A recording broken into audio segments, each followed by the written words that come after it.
All right. It's 12:04 p.m., November 13, 2023. I'd like to call to order the Governance Committee meeting for Ulster County IDA. Can we stand for the Pledge of Allegiance? Roll call afterwards, right?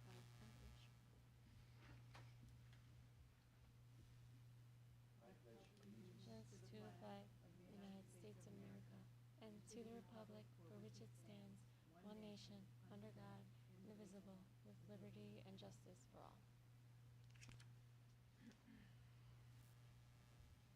All right. We'll do the roll call now. Costaval present. Lynn Archer. Here. Present. Diane Enion absent with notice. All right. Maybe we can take a couple of minutes to review the minutes and approve those.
make a motion to approve the minutes. I'll second. All aye? Aye. Thanks, Lynn. Motion approved.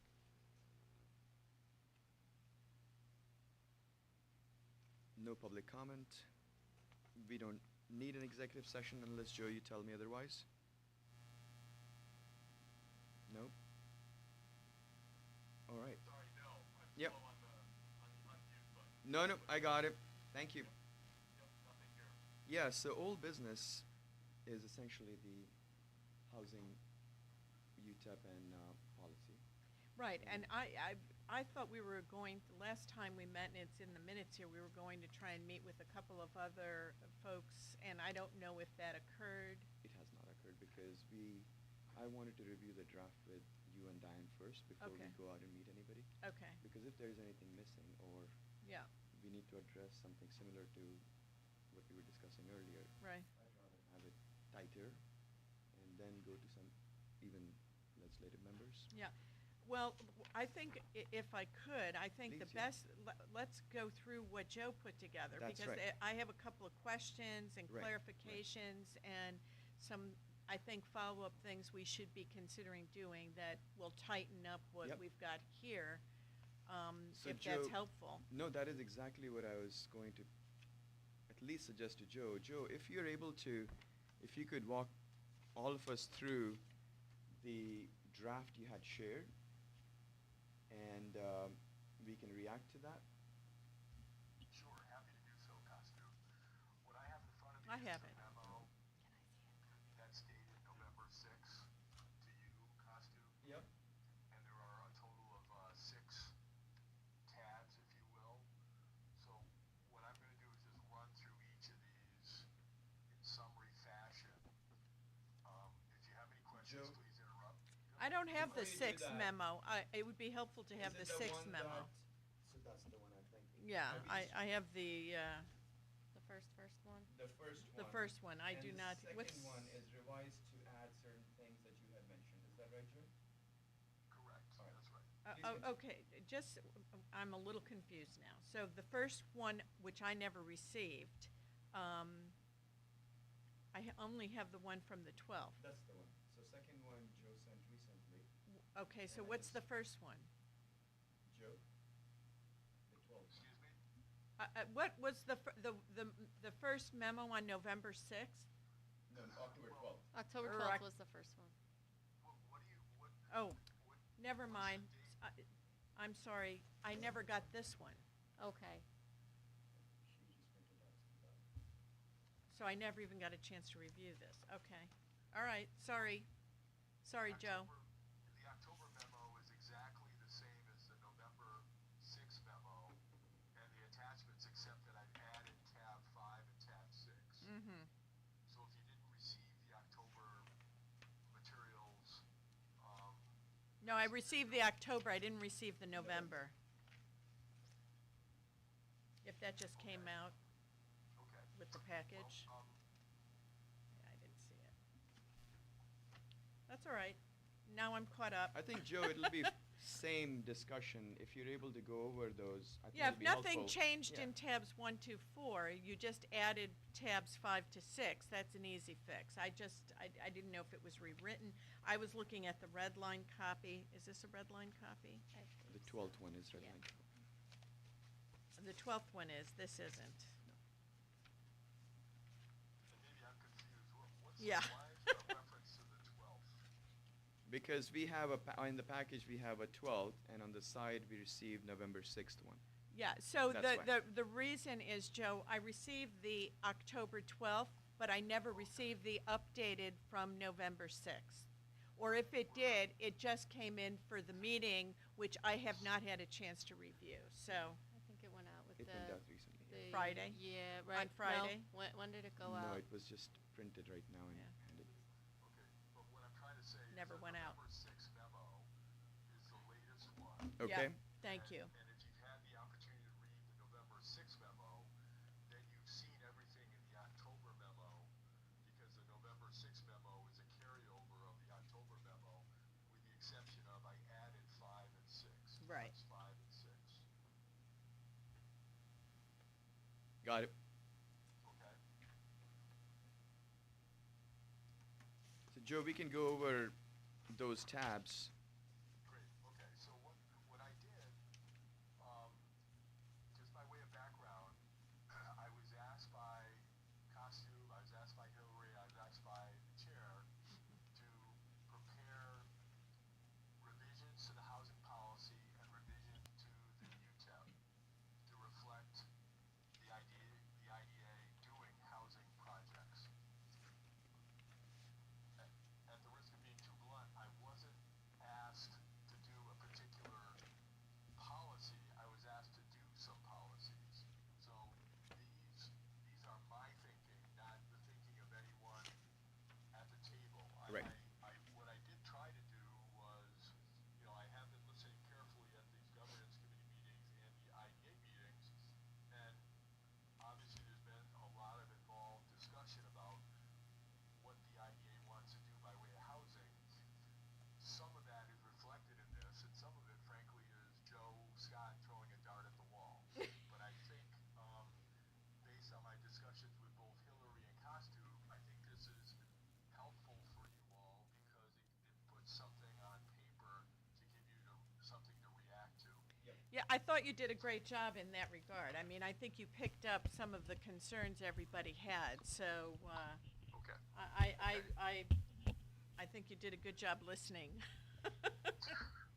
So on tab 1, and that's, you've got to kind of look out the window for a second. There's really two issues here. One is, what is our housing policy going to look like? And then number 2, what is our UTEP going to look like? So that's why there's in effect, two sets of documents here. There's the housing policy, and then there's changes to the UTEP. So tab 1 is a change to our existing housing policy. So if you go to tab 1, and I'm sorry the pages aren't paginated consecutively, but at the bottom behind tab 1, you'll see a document with a draft slug at the top, housing policy, housing project policy, and if you look at this printed page 3 at the bottom and the red line, you'll see that what I did was I eliminated the consents of the county and the school. And the reason I did that was, frankly, 1, to stimulate discussion, 2, it's similar to Duchess, and 3, there's been some discussion at the board level of, hey, we've been appointed by the board, the county legislature, to make decisions on economic development and projects, and why would we lay that responsibility off or those obligations off on the county and the school? Now, I did leave the town and the city in there because from a housing standpoint, that is oftentimes the most direct impact. So that was my thinking. Again, a lot of policy there. There's some legal issues there, but a lot of policy, and that's really for all of you to think about and digest, and then, reach some agreement on. So that's tab 1. Tab 1 is a, quote, pure, close quote, housing policy. And based on this housing policy, you would first ask the applicant to get the approval of the city or a town. As unchanged in paragraph F, you can supersede that if you want. You can move forward on a project without the local approval if you so determine. So that's the concept of tab 1 and the changes to the housing policy. So can we talk about that before we move on to the next tab? Is that your intent to try and do? Okay. Because a couple of things, though, Joe. Where does the village come into this? Because you can get a town approving something, but a village, like say Wawarsing, I'll use that as an example. The town wants to do something and it's a property in there, but what if it's in the village? And we have no village reference here. Same with New Paltz, which is the village. So I just wondered, was that an intentional omission, or was that just... Yeah, that was intentional on my part. Okay, We can could you certainly explain add, why? we could certainly add the village in. Again, that's a policy issue. Um, So why would you leave the village out? What would be the exception that, because it's smaller, less, uh, opportunity for some sort of build or something? I'm just trying to gauge the rationale. And for the purposes of a discussion around policy. sure. Well,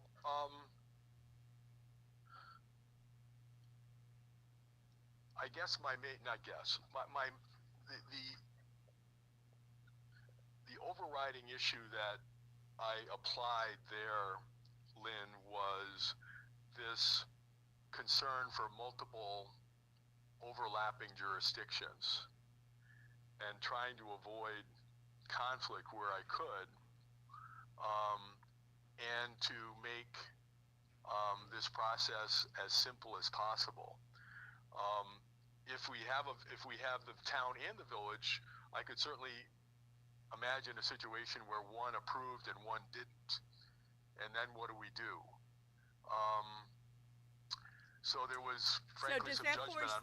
Does that force, I'm just asking, does that force the town and the village to resolve their discrepancies, or does it create further lines of battle, so to speak, around an issue? And, I guess if the project is in the village, how do you get, the town doesn't have authority, the village has its own,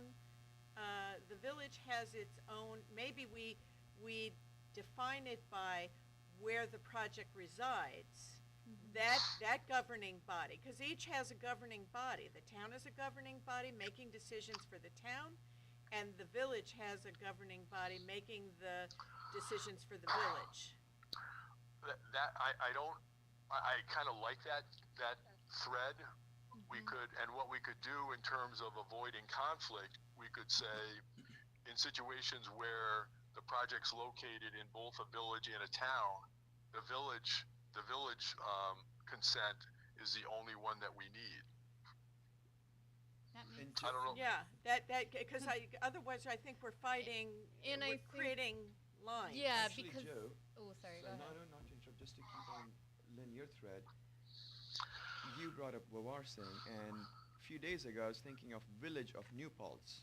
Yeah. And I don't know how the governance works there, so I'm asking a question. There's Would a village and a town. That's why, Yeah. yeah. They have the same thing. Same, yeah. And it's more likely to go in the village. That's where I'm Yeah. going with it, because majority of the things are happening from an industrial standpoint on the periphery of the village, but may Yeah. still fall in the village. I So agree. what I was going to ask you, to And Lynn's comment, and it's opposite in Wawarsing, that's right. where it's the opposite. opportunity Yes, is that's right. greater, yeah.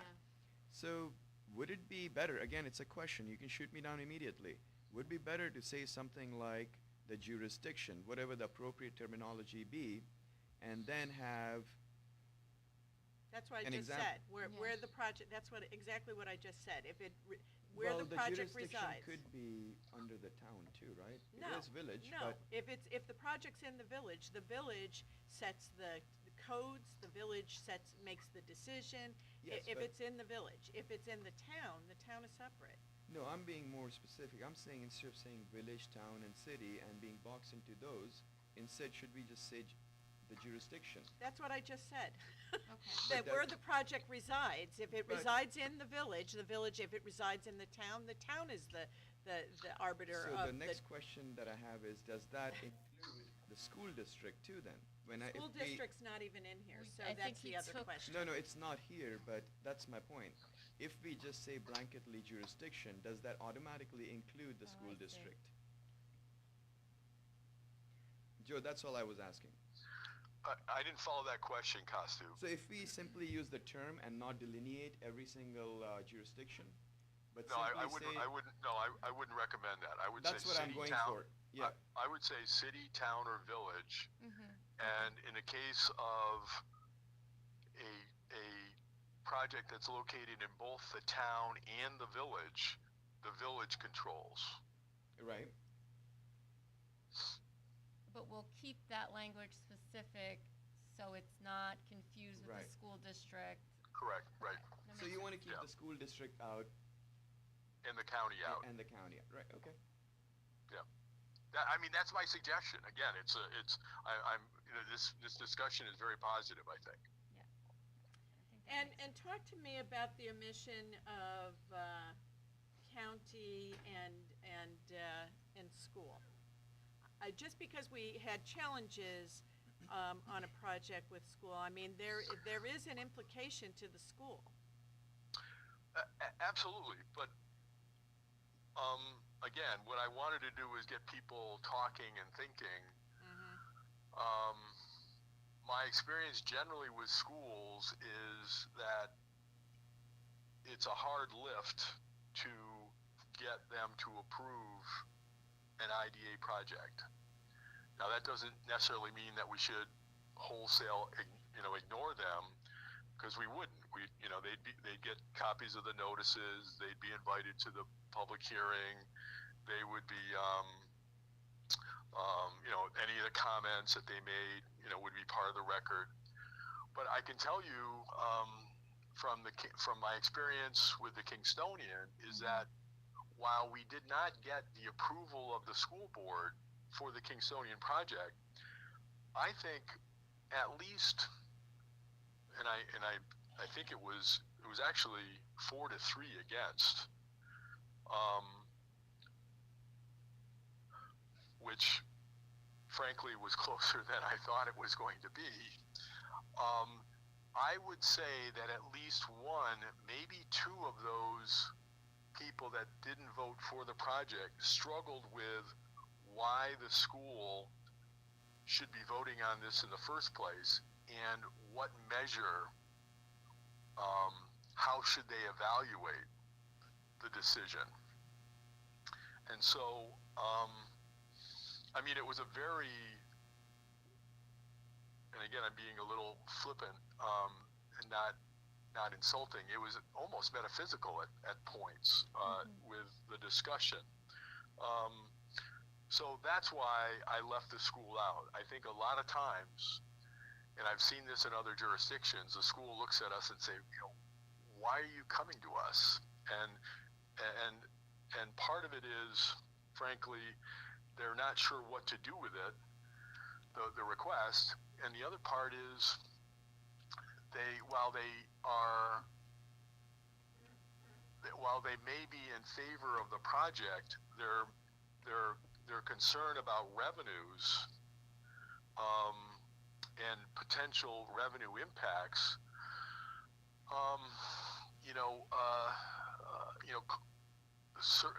Clouds and complicates the analysis for them. So that's why I did what I did. That's an interesting point, and I can see in particularly on housing now, because housing presents a very different project versus a industrial project.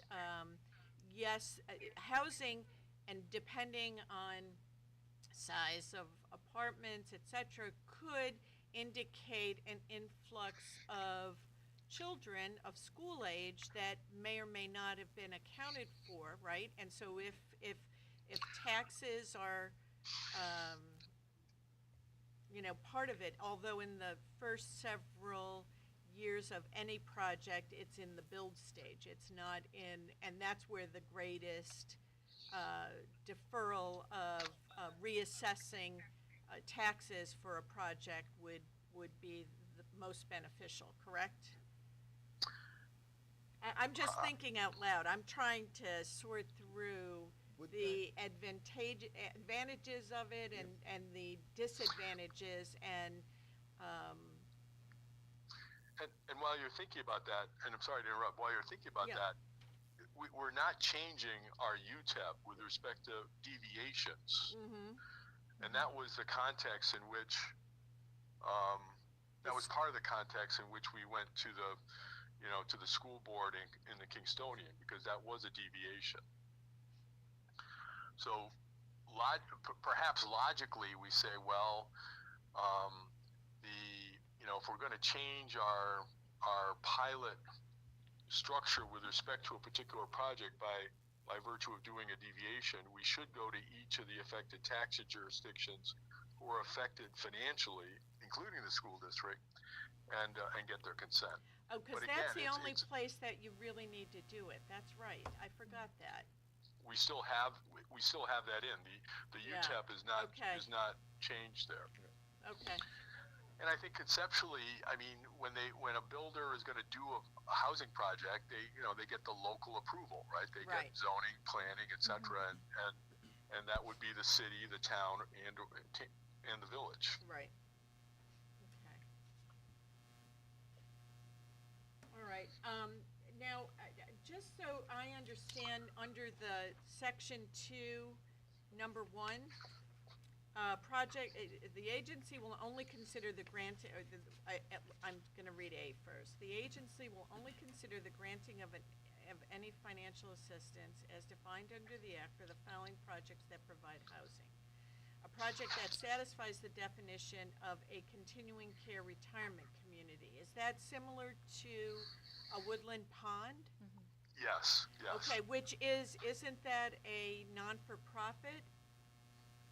Is that Yes. technically Yep. set up as a non-for-profit, right? Yes. Yep. So there are retirement communities that are for-profit too, as well, right?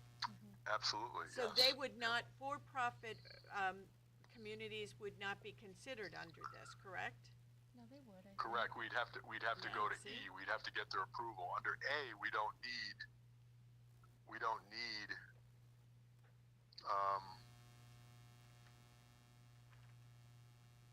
Why would I'm confused, Joe. Isn't Why that would commercial? Yeah, Yeah. there is, well, it could be considered commercial.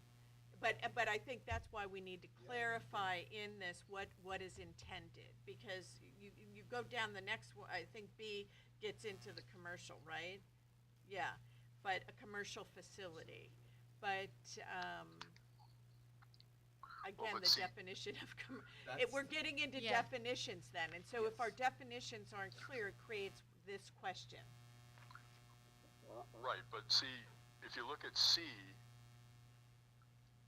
Yep. C are the other projects that we can't do unless we go through E and F. Yeah, Yep. I knew this was the legalese that, makes my brain go mush. Well, the history here is that, under the prior administration of the IDA, that administration only wanted to do 2 types of projects: workforce and continuing care. That was it. Right. Zero, zilch. So we can scratch A, and make it that we won't do anything unless we go through E. But that would mean we'd need to eliminate A, and A was, at least like I said, under the prior administration, no, 2 administrations ago, that administration said we are only going to do 2 types of housing, because you'd have to put your hand over E and F. E and F wasn't there. Yeah. So here's the thing, and this is the struggle. In any one of these cases, state agencies are established for low-income housing. There are state agencies that support senior housing. The state, we had the debate with the dormitories way back when, Joe, and I think you were here with the whole Yeah, New and, Paltz, the New right? Paltz, yep. So, Yeah, student so housing. the fact of the matter is, there are other avenues. I don't know if the hurdles for some of these other avenues are greater, and if they can't get through that, do they then come through us? And I'm just trying to, because it gets complicated with the different funding mechanisms out there, right? So I'm just trying to sort through in my own head, how to simplify and clarify, because if people are getting money from these other agencies, do they really need to come to us? Well, but they don't. don't get in the normal course, there's some exceptions, Okay, limited exceptions, but in the normal course, what they don't get is the sales tax exemption Right. and the real property tax exemption.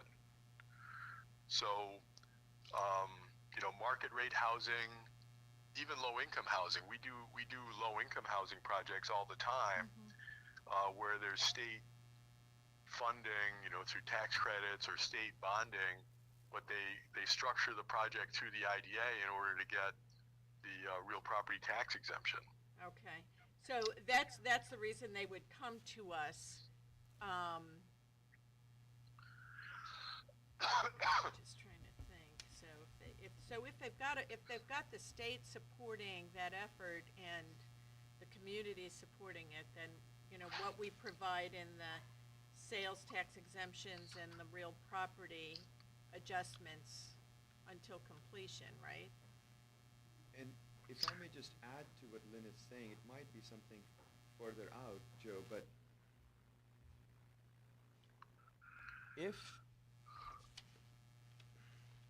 if this is the structure currently, let's say, and wouldn't we be looking at the returns analysis as well? Yeah. And that'll have to be incorporated, what Lynn is suggesting, into that returns analysis also. So going through the steps, I think would be helpful to me as well, to just understand what are the steps in terms of approvals and funding, in terms of who comes first. And Probably the state, that's where they get the Exactly. biggest bang Yes, for their exactly. buck, right? especially because of authorities, right? Right. Is that true, Joe? Well,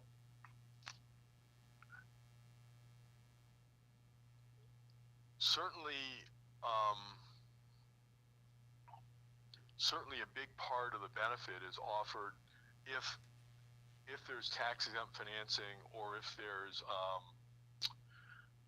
tax credit financing offered through the state. That's a significant amount of the benefit.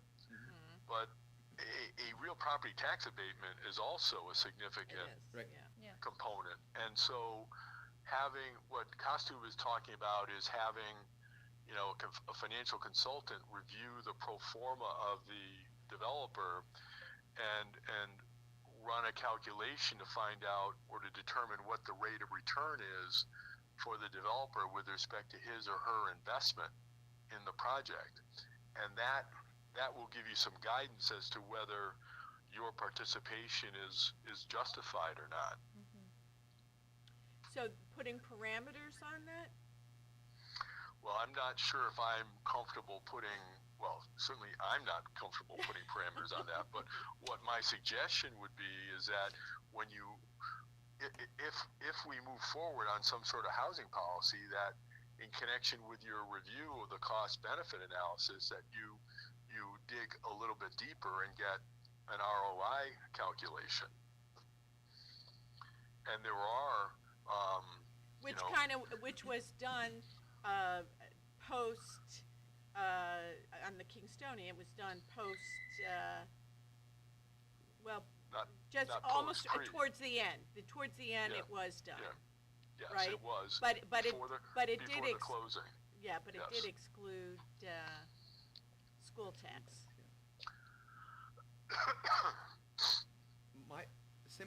The reason I asked that question is simply because that we should be very clear with respect to what is included or not included here, because it will impact returns and several other things as well. Given the current environment, I want to just be very careful in any environment, as a matter of fact, how we outline this. Is there a way you think that it should be delineated by any chance, or should it be just embedded in this language? Or in the process. Or the process, yeah. Yeah. Or the letter that we Because send to them. because the process, it will, although I kind of agree that in a policy, there's some clarity, but you want to give yourself a little wiggle room too. But a process should go hand in hand with the policy. Right. And how much far? How far much do you we need? go? Yeah. I know we just threw a lot at you, Joe. Yeah, no, I think the issue there is I would strongly recommend that you require some sort of cost-benefit analysis, which includes an ROI analysis, and and and my and I would speculate that the range of acceptable ROIs for a developer differ based on the type of project and also, frankly, the economic conditions. So what might be appropriate today might not be appropriate 5 years from now. But your consultant that you would hire to do the review, because I see it with at least one of our other IDA clients, they get a report from the consultant saying the return on investment here is reasonable and the IDA involvement is justified. And it's based on economic conditions, and what was the other point? Economic conditions, the type of project. Type of project, yeah. You know, I mean, if the stock market is at 40,000, I got to think that the return on investment is going to be a lot, or what you're going to need to show on a project like this is going to need to be a lot different than if the stock market was at 3,000. Right. You know? Right. So, but and I like that. So, do we embed that cost benefit analysis ROI calculation in the policy?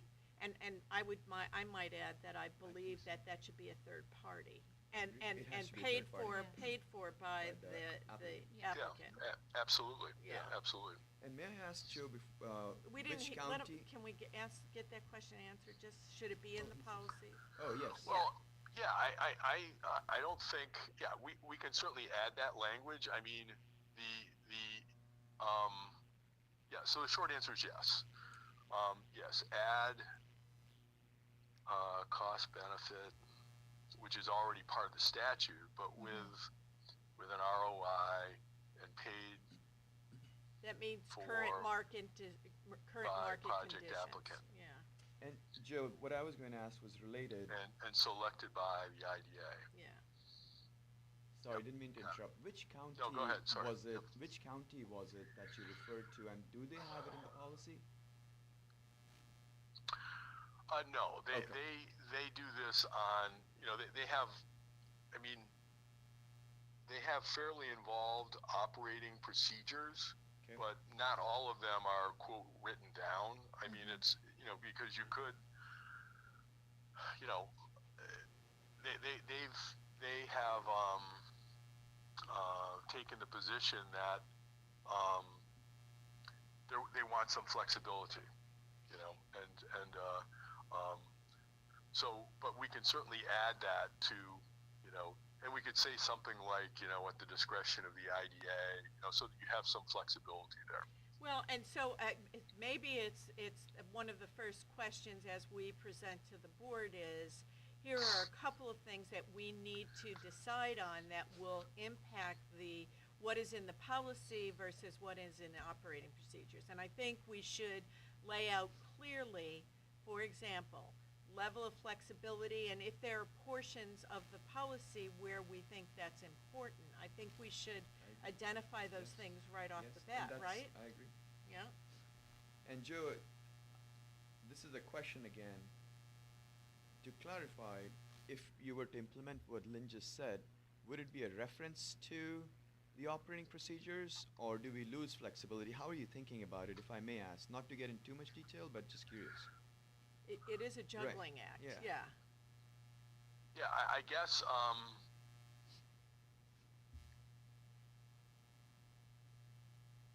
I guess I'd like to think about it a little bit. Yeah, because it's about you know, legal standing, right? Anybody going to challenge anything we put in, it becomes what's the most defensible. You hate to say that, but it's part of doing business, and so you want to ensure that you're providing yourselves enough flexibility, but not so much that it becomes a point in a target. Yeah. And right.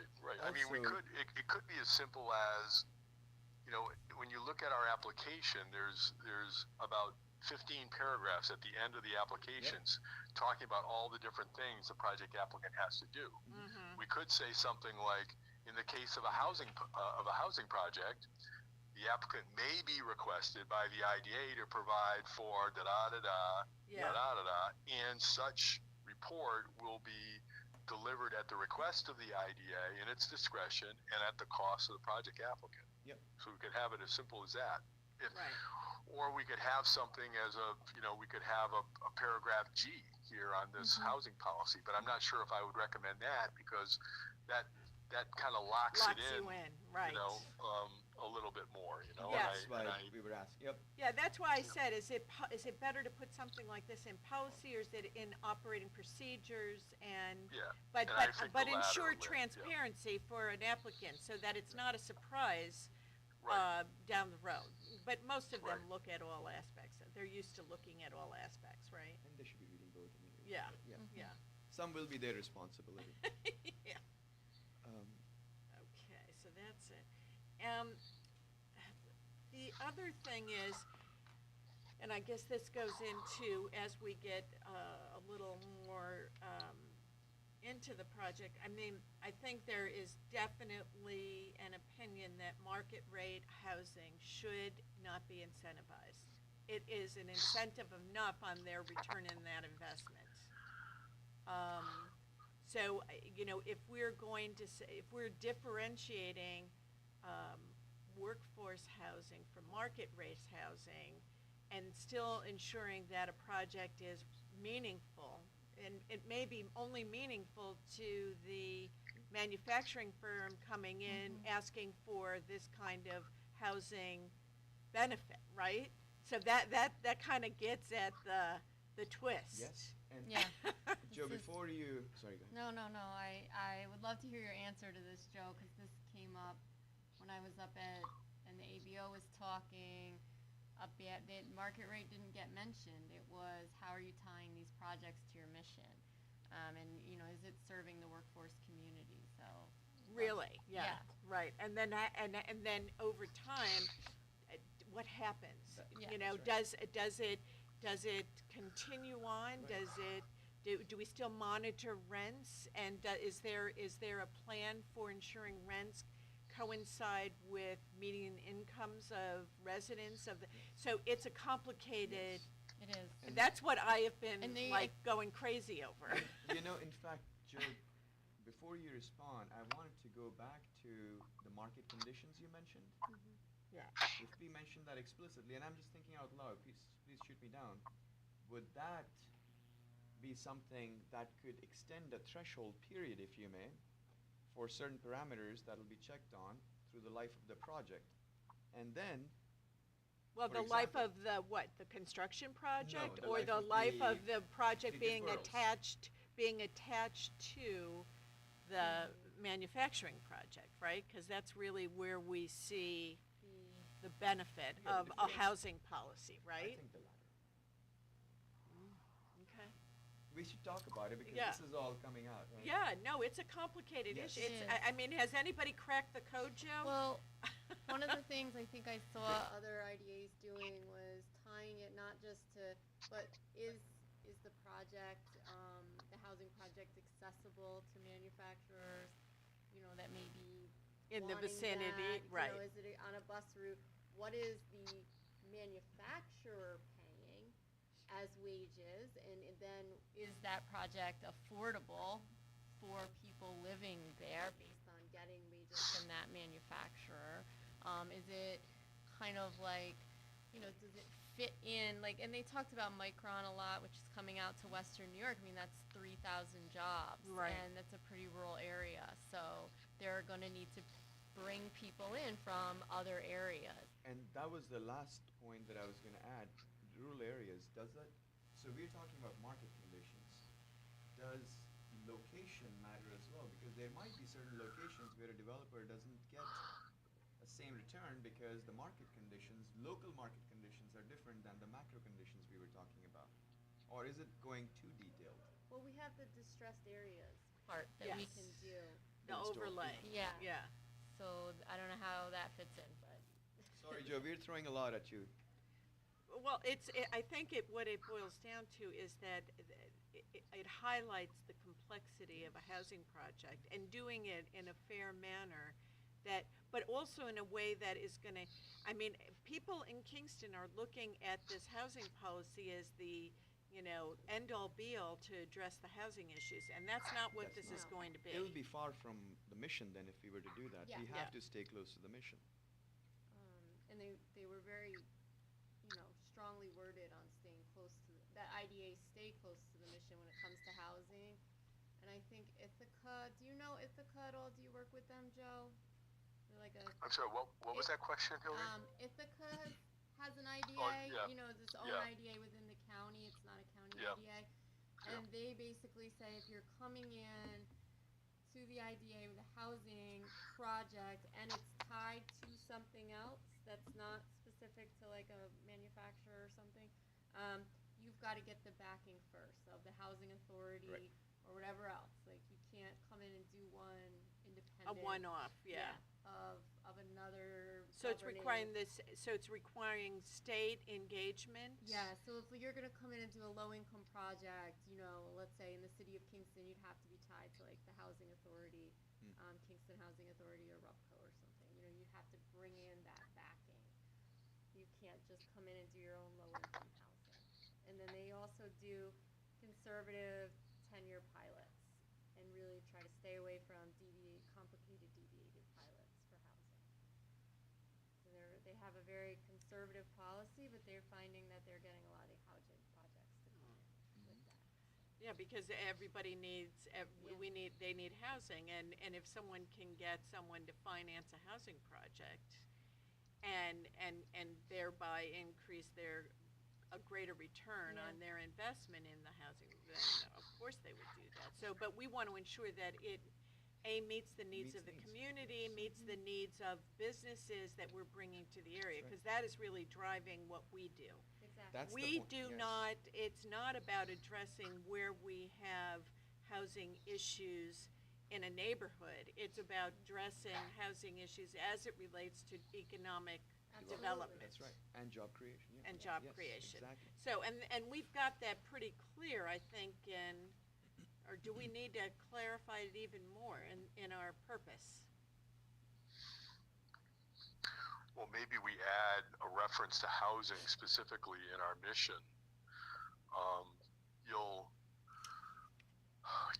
Whenever we do a housing project, and you'll see that with the Kingstonian resolutions, that we had a specific finding that housing is consistent with our message, consistent with our mission, consistent with the statute.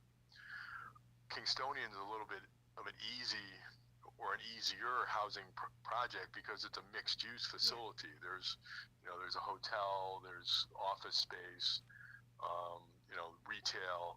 So that's an easier project to fit Except that we into don't the IDA incentivize statute. retail. We don't incentivize retail. Yes, we incentivize if it is recreational, right? Well, Which no, would speak to the hotel. So they're. I know we keep Yeah. referring to Kingstonian, but I think that Well, I think what, the ABO is kind of seeing with that is that your retail percentages are low enough, and that because it's so clearly defined as commercial. They gave an example of mixed use, but then cautioned against, coming under tourism, because the tourism, incentivizing component of the IDA, and stop me if I'm wrong, has to be the tourist thing itself. It can't be things that support the tourism. So like Okay. a I see. hotel doesn't really count because it's serving the tourists that come to the area. It's not the tourist thing itself. Now, maybe it had like a casino and you could get married there, and they had the world. or it's attached to a Large- rail trail, yeah. which they're So it has supporting to be the draw activities there. Yeah, that's okay. bringing people in. Yeah. It's not the supports that serve the people coming into the area. Am I saying that correctly, Joe? Yeah, you listen very carefully to the ABO. I don't agree with their position on that, Well, but he that's made it their, very clear. You couldn't help but listen. So yeah, that's their view, is that it's not enough to bring people into the community. You have to bring people into the community for your particular purpose. So you're right, a hotel which brings people into the community is not a tourist destination, but a hotel with a large convention center that's hosting events, that's a tourist destination. Right. Now, do I agree with that? No. But is the ABO position a more conservative position and easier to defend? Absolutely, yes. Well, and again, I think it boils down to what's in the best interest of our county. So we have that flexibility, right, of testing the boundaries of the ABO's issue, which we've done, I think, on multiple ones, on multiple hotels coming up. You look at something like a Mohawk. Yeah. That is tourism 100%. personified, right? Right.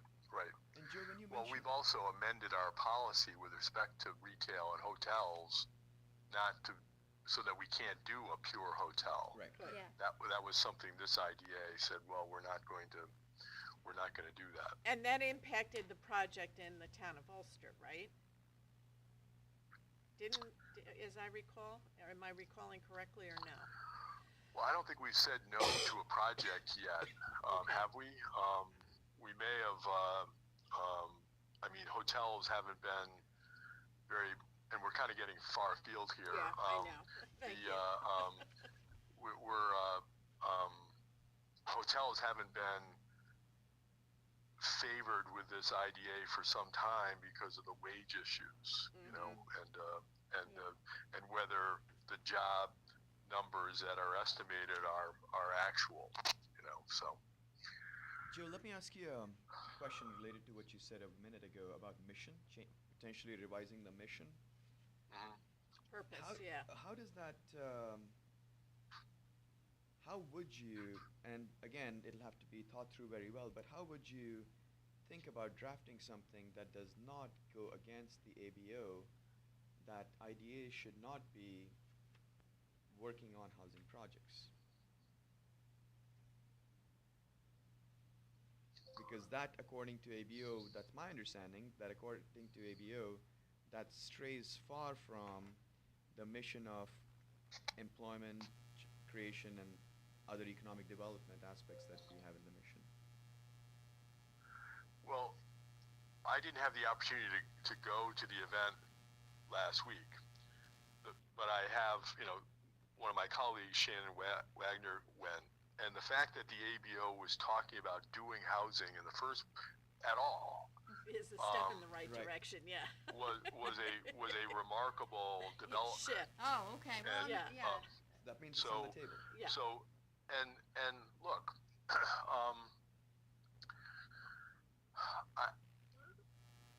I don't mean to circle back with the Kingstonian. We would, this is, any housing project that we would consider, we would have, we do, here, let's step back for a second. If you open up the IDA statute and the first paragraph of the IDA purposes, there's a reference to manufacturing, commercial, warehousing, ski resort, race cars, railroads, etc. But there is not a reference, other than continuing care facilities, to housing. Housing is not a reference point. There's actually been some legislation amendments but introduced that would add housing there. So what we do to protect our clients is that as a governmental body, you can make certain findings and determinations.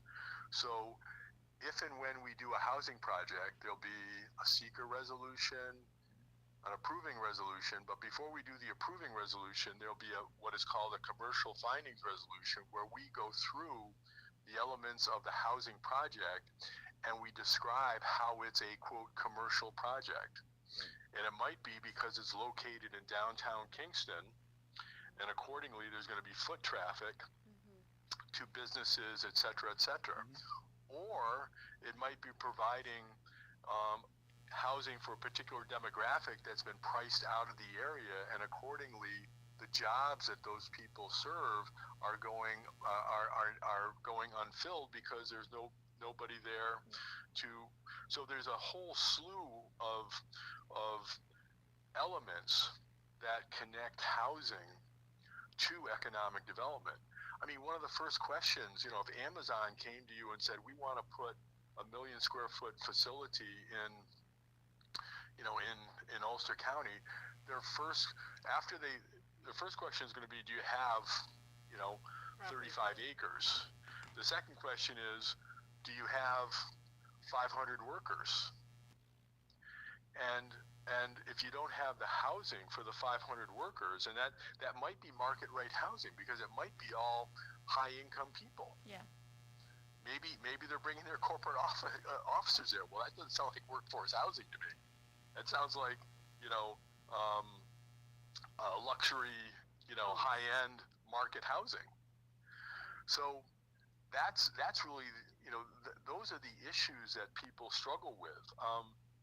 The city of Albany, I use them as an example all the time. The city of Albany IDA said, hey, we have a problem with the city, and this is all matter of public record.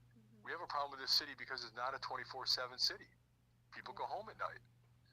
The expressways in and out of the city are packed in the morning and packed in the evening. People aren't living here. Well, the city of Albany IDA has done 30, over the last 6 years, 30 market rate housing projects, up and down Broadway, up and down State Street, all market rate. There's no controls on the rent.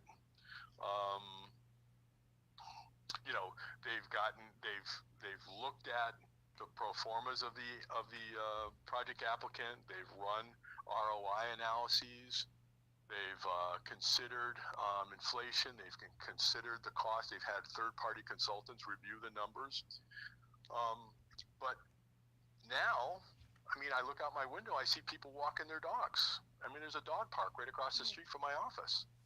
Now, I'm not saying that they've solved the problem, but there's been significant, we're talking tens of millions of dollars of market rate housing invested in downtown Albany that wouldn't have happened but for significant pilot abatement structures granted by the City of Albany IDA. But that was their policy. They made a decision. That's their strategic view on what they wanted to do. But correct me if I'm wrong here, that was also a distressed area that had some real crime issues, which was another overlay to why they made the decision in a specific area. It wasn't Albany citywide, correct?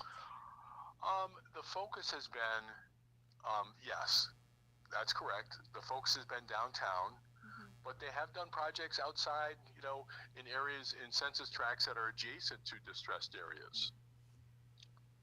So Yeah, which would make sense, but there's still a distressed area overlay that would allow that to occur, because that's another way of improving It's another communities. element. It's another element. Absolutely, yeah. it's another element in supporting the IDA's determination to do a housing project. Correct. That's right. Yeah, but I think market rate housing is going to be, that's going to be the hurdle. I hear what you're saying, and it makes. I'm not arguing for it. I know you're not. You're not. But Okay. You're raising an excellent point that, with the way a policy is written, you don't necessarily overtly talk about it, but is there a flexibility should something present itself that we could do something? But to me, the hurdles for something like that should be even greater, because I personally, and this is my personal opinion, I'm not sure. I know there was a big debate about the Kingstonian and all of that. So the market rate housing was a big, I don't know, fly in the ointment that really got everyone up in arms. That they lost sight of the public parking. They felt that it wasn't as important. And yet I do think for the vibrancy of town, it has some value add, because parking here is horrible. people don't come here unless they live around here because it's easier to walk than it is to drive. So I hear all that. Again, it's just, we probably are digressing, but it's an important point that, again, goes back to policy, what goes in the policy, what goes in our procedures, and not providing so much flexibility that we get ourselves in trouble, but flexibility that we can consider something that we hadn't thought about. Because if this is a living, breathing document that, we don't change in the middle of a project, but we do have some thoughtful consideration around, how to meet the needs of the community. Yes, and if something comes up, at least it's a provision that we have thought about. Yeah. And maybe it relates, as you mentioned, Joe, to a specific area. Potentially it's under-resourced or underserved, or maybe it's a redevelopment. And I think there could be a lot of different criteria for a project like that if it were to go through the idea process and be considered for approval. So taking all of this, Joe, is there anything that we can include more clarity in our purpose as to why we would consider housing that could help kind of address some of these things? Or is that something you would guide us to say, not necessary, we should put it here or there? Again, you may not want to answer, you may want to think about, but again, can we put that down as a, Sure. Why don't we do that? Why don't we do that? Yeah, I don't mean for you to have to answer everything right away. We know how smart you are, Joe, but they're not easy questions, and it's thoughtful, and it's wanting to work through all the different aspects of where you put something. I get it. Joe, here's a thought that, to kind of maybe piggyback on Lynn's question. Again, I'm just going to use Albany as the example you were using. Obviously our state government's up there. Albany is not necessarily known for drawing tourists from New York City looking for second home. So it's a very just different demographic than we have here. But would it be helpful if we had like a survey or some sort of piece of paper that gets done on a certain basis, so when projects coming, the board is not left to determine the need based on what they think is kind of going on in their heads or their neighborhoods, that there is something tangible. Yeah, so that way when these projects are coming, we're comparing it to a survey and a need that's been put out. And I think I was talking to someone, an IDA in the Hudson Valley, and there's a few of them that are working kind of together to put one. So it looks at the whole mid-Hudson Valley, but then you can pull out your county as well. And would that help maybe address the issue of need versus trying to define it in policy? No, Hillary, that's a great point. And again, sorry to do this, but using the city of Albany as an example, they hired a consultant early on and said, hey, what do we need to do to become a 24/7 city?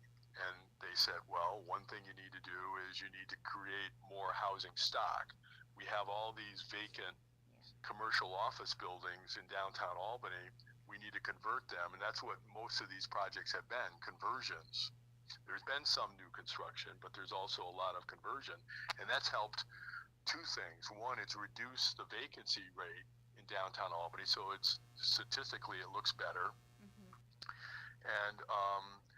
And second, it's a reuse of, like I said, vacant buildings.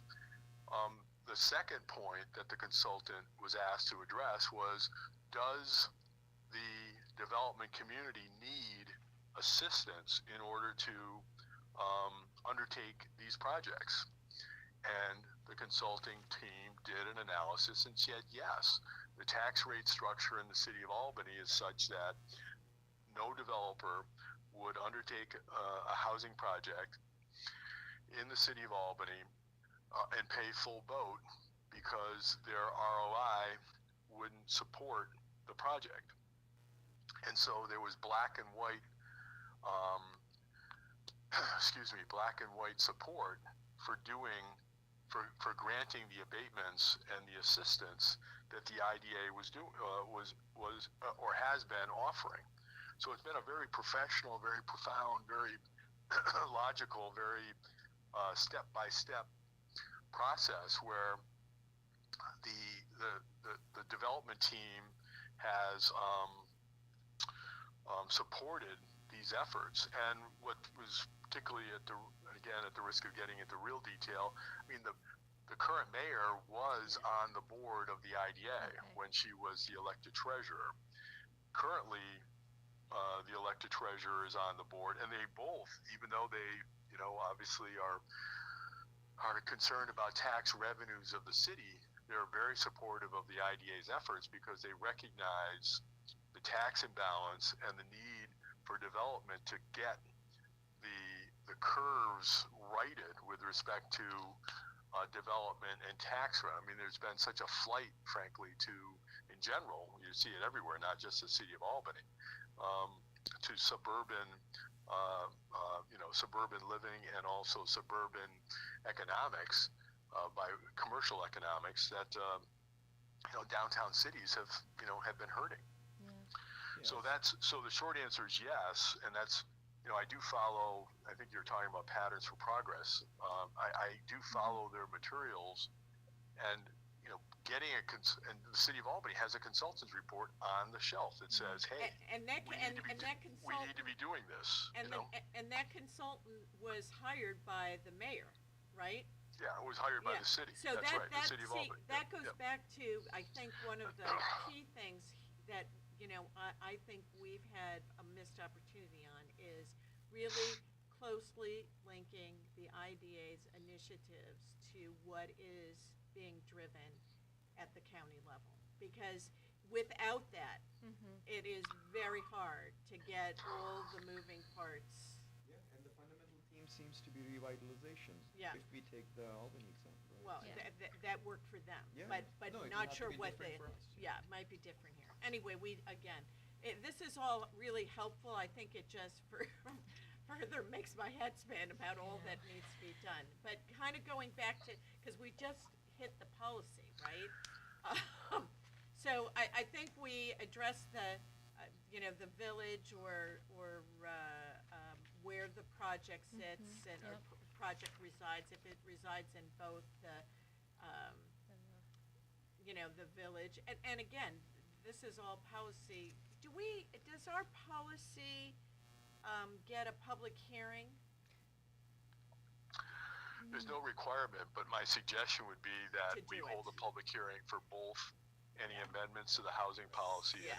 and any amendments to the UTEP. So Yeah, my I think so, too. understanding, Joe, and this was Mike actually wanted me to check with you on this, is that once we have a draft that the board is going to be voting on, we have to send that out formally to all of the affected taxing jurisdictions, let them know the date of the board vote, give them time to either submit comment or be in person for that. And that's what I was told, again, up at the Economic Development Summit.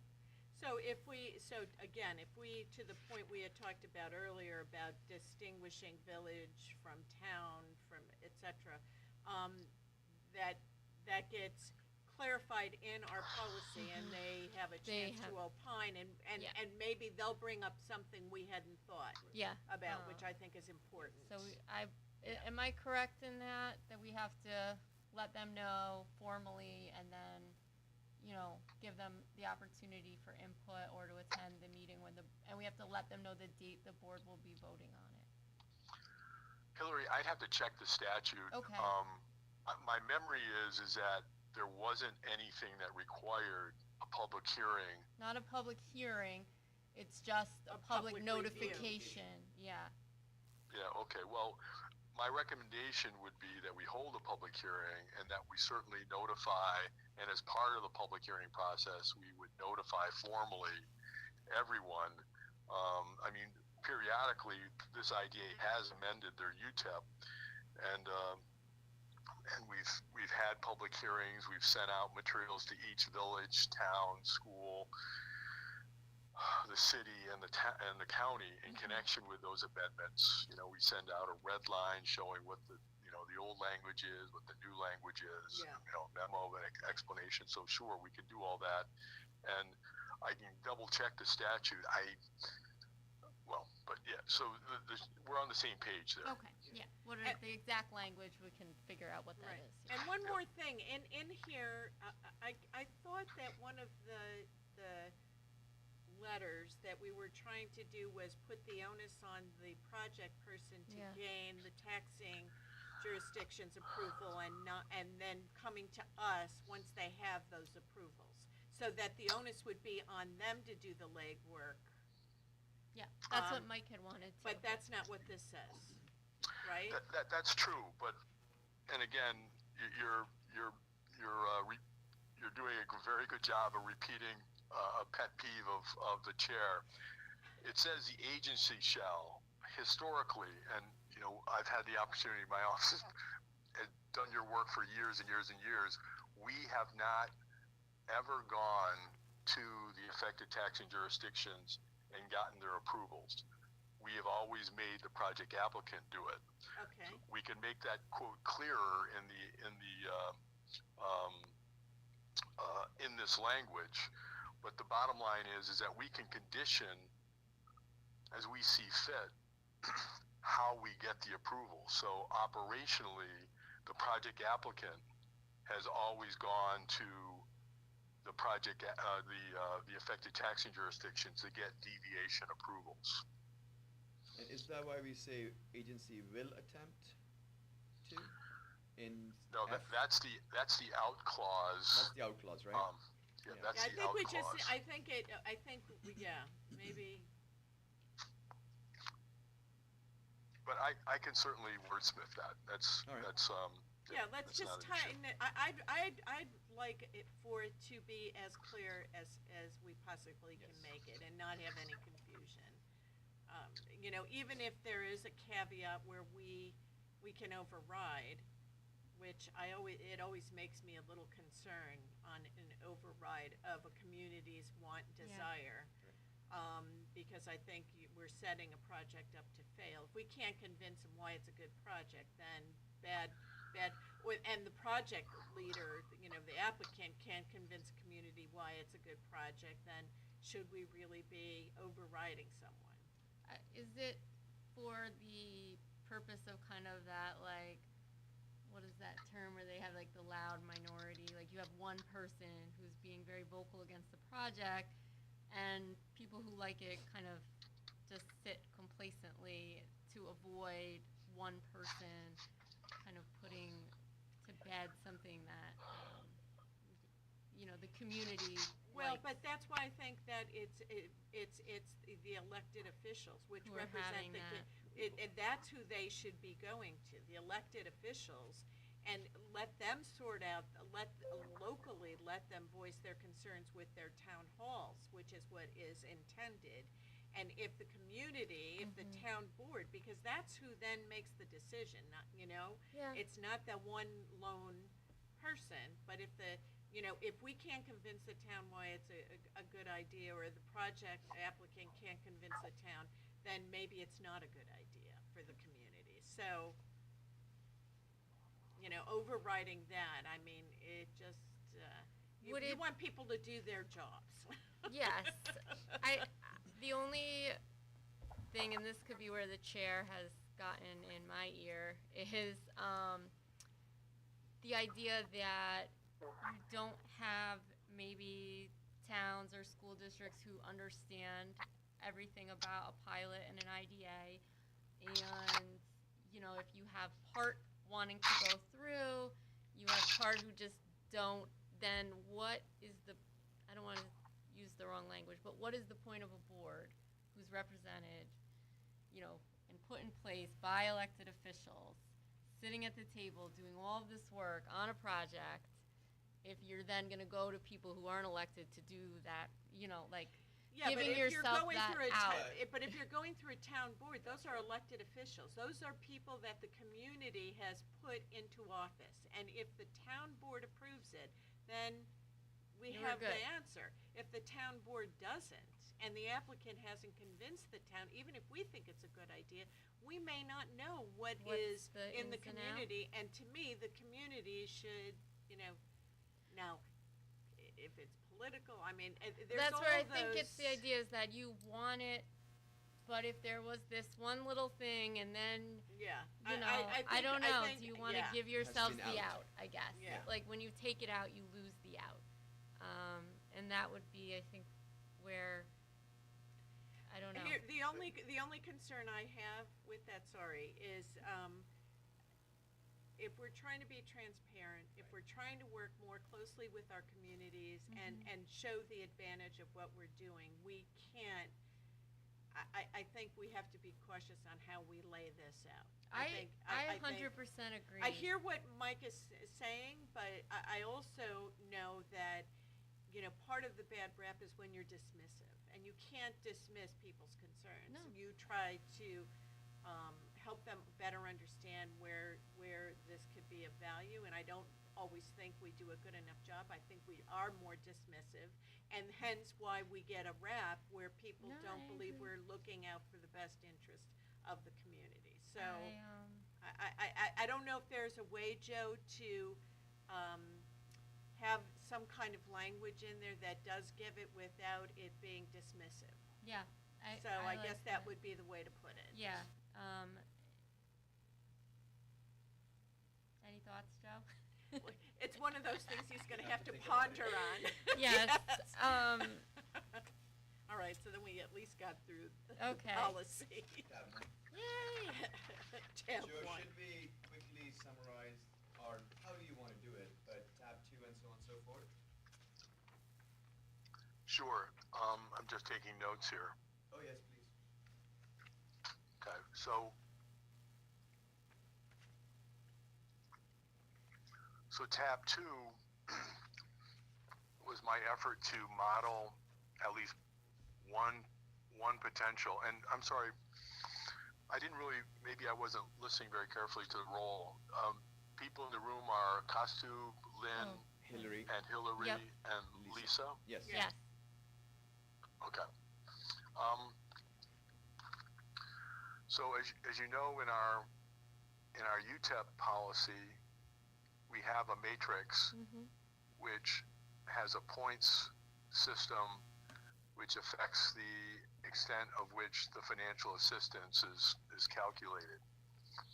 I thought I would offer that as a way to consider this concept also, and I, again, throwing darts at the wall, I came up with what I thought were reasonable elements that you would consider as part of a matrix.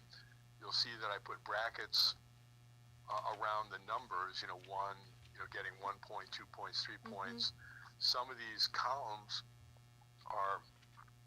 mirror the matrix in our current policy, so there's some consistency. And then I added, military veterans set aside, low income set aside, revitalization and location as additional elements to consider in connection with granting IDA abatements. Now, calculation of or finalization of this is going to take some work, because not only does it require identification of elements that you want to incentivize, but it also requires time spent to put numbers with respect to those elements, and then preparing tables with the different abatement schedules for those numbers. So this concept is sophisticated and and requires a fair amount of work to bring to fruition. So that's tab 2. Tab 3 is the next step with respect to the matrix. You'll see that under Roman numeral 1, following tab 3, I talk about different categories for market, workforce, or senior. And you'll note that I left out low income in that list. And I'll get to that in just a second. You'll see that if you have, in category 1 is the fewest amount of points, and that percentage of exemption is essentially 485B. Category 2 is more advanced, and category 3 is further advanced. But again, what we would need to do is not only complete the matrix and complete the points, but also do a determination of what range of points we would need to have to fit into these various categories. So there is some significant additional work, together with working on the definitions in Roman numeral 3 to coincide to these various categories of work, of housing. Now you'll see that in Roman numeral 2, I treated low-income housing differently. A number of our IDA clients have a tax exemption policy for low-income housing, and they treat it based on the amount of revenue being generated through rents at the project. You'll hear it in the trade described as a shelter rent component or a shelter rent concept, and that's what this is. And basically I rolled that out just to, because it's relatively simple, and it's something that I've seen in a number of other jurisdictions. So tab 2 and tab 3 are connected. Tab 4 was a real dart at the wall, where I said, let's incentivize projects by way of more advanced real property tax abatements, but let's use not a points concept, but hey, what are you willing to do by way of low income set aside? So if you have, again, throwing a dart at the wall, if you have 5% of your units low income set aside, you get the first category. If you have 10%, you have the second category. If you have 15%, and again, dart at the wall. There's this concern, and you've seen it in if you read the press, you've seen it in the city of Albany. Again, using them as an example, the Common Council took it upon themselves to increase the amount of low-income set-aside for the approval of projects in the city of Albany. They did that approximately 6 months ago, maybe 12 months ago, against the advice of the mayor, who vetoed the provision and then was overridden, and the head of economic development of the city of Albany. Since those set-asides have been increased from where they were, there was a low-income set-aside already built into the statute, but they increased it, and I can't tell you the percentages because I just don't remember. The market rate housing pipeline in the city of Albany has dried up. So following this procedure, or following this decision or strategy with respect to incentivizing housing would require some work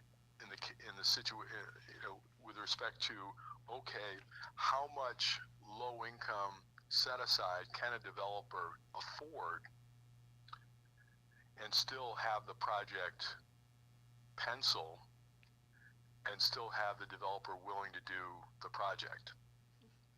So this would require someone who knows something about low-income housing and the numbers and the costs of doing a project in Ulster County and determining what the project can bear. And just to give you an idea, what the thinking is, at least on the part of some people in the city of Albany government, when when at least one common council member was challenged about, well, these percentages are too high, and accordingly the developer is not going to do the project, they dismissed that comment by saying, well, the IDA will just give them a better pilot, and that will fund this low-income housing set-aside. Can I just, I think these are all really great components. I do think that, while I appreciate you taking a stab at the categories, I do question some of the categories, and maybe that goes back to what should we as an IDA be incentivizing, and we haven't really ever had a discussion around those elements. But as you go into, you know, the next piece is, what does the incentive look like? I really believe that I don't necessarily, I have opinions, but I don't feel equipped to really do this in a way that is A, meaningful, B, addresses concern, because we could put a policy in place and incentives in place that at the end of the day doesn't bring anybody here to do any of these, because it's ridiculous. We haven't thought through it, and we're not developers that are looking at their pro forma, and doing the analysis to determine, is this a project or not a project. And so I don't know, I feel like we need somebody who understands all the elements of this to come to the table and advise us around the things we should be considering or not, the potential risks of one versus the other. I feel that this, and I've said from the get-go, this is not an easy policy to just throw out there when we're talking about tax abatements, and the implication of those tax abatements on a P&L for a project. And I feel like, I mean, you may feel more comfortable with it than I do, but I don't feel that I have the knowledge to do it in a meaningful way that would say, wow, this is something that's going to help our community move forward. So I don't, and my question was going to be to you, Joe, who would that be that we should be talking to? Is it Dennis Doyle, or is it somebody in housing? Who would have that information that we should be talking to? I don't know the answer to that. I don't think it would be Dennis Doyle, because that's more planning, but No, there will have to be some input from him as well. Is get a consultant. Yeah, my suggestion would be to get a consultant. Yeah. Yeah. That to me, as you were saying this, and even just hearing of all the elements, Yeah. that because then that consultant is also, you know, talking to the Dennis Doyles, talking to the legislative bodies, talking to a county executive, getting there.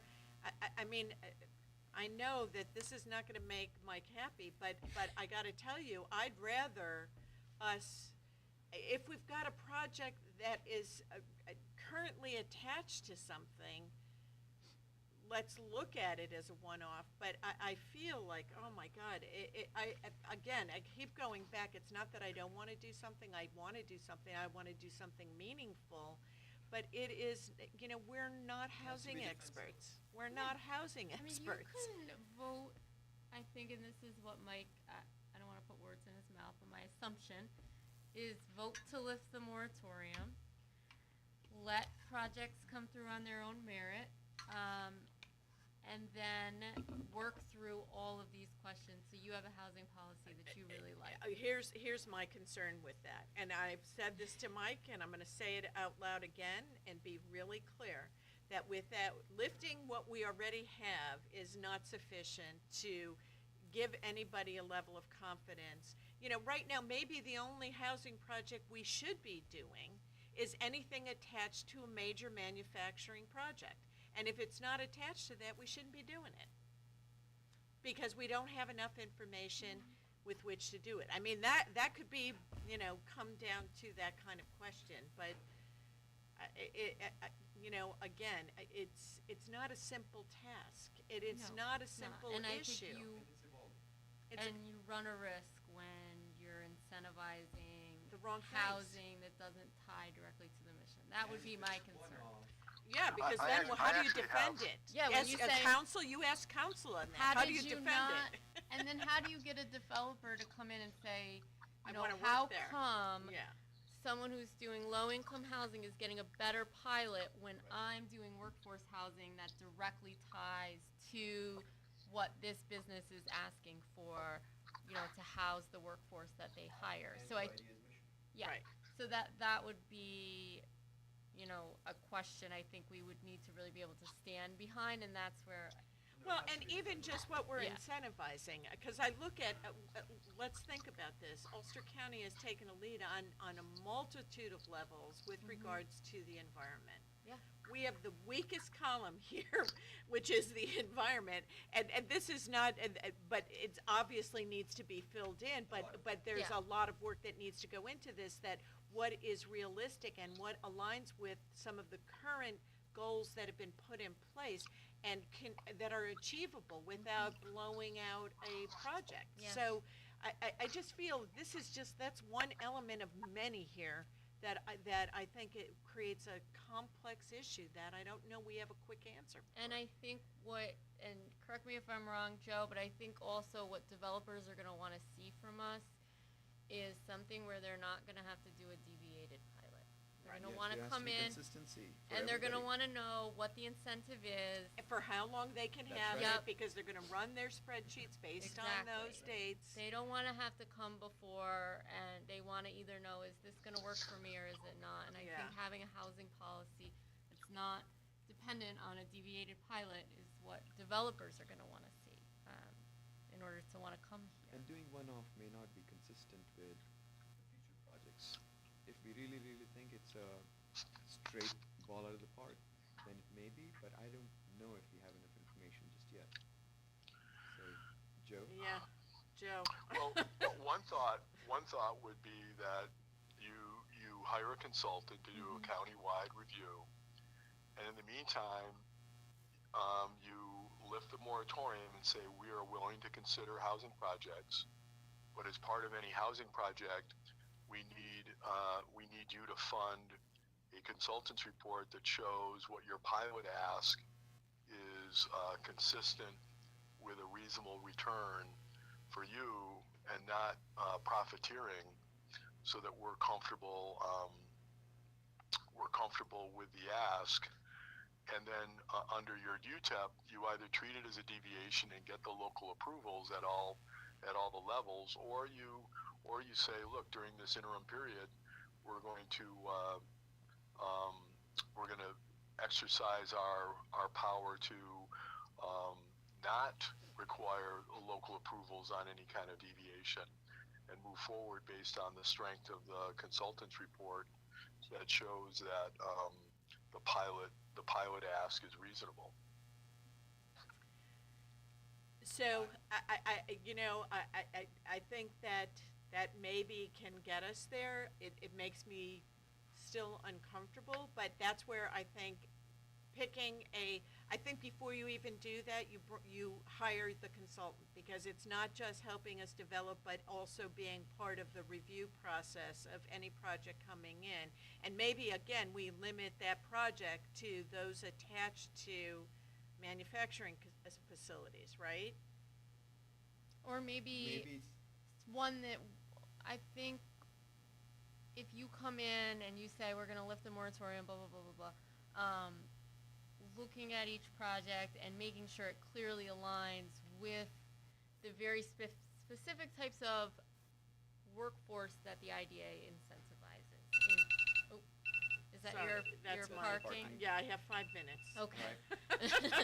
So, but we could also align it maybe too with if they're coming in, getting their own evaluation, maybe they're showing that, oh, we're putting this in the middle of the city of Kingston, this is the rents, these are the local manufacturers in the area, they're all understaffed workforce-wise, it doesn't maybe have to be one specific manufacturer, but maybe there are 8 manufacturers within a 2-mile radius.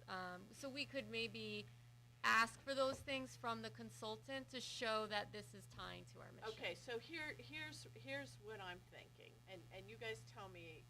I think that we lay out this proposal saying we're still working on it, Mhm. because I think we gotta get this before the board on Wednesday. Yes. And I think, And, yes. and so I would show them this one with all the tabs, have Joe kind of walk through the complexity of the things that we're proposing here. Mhm.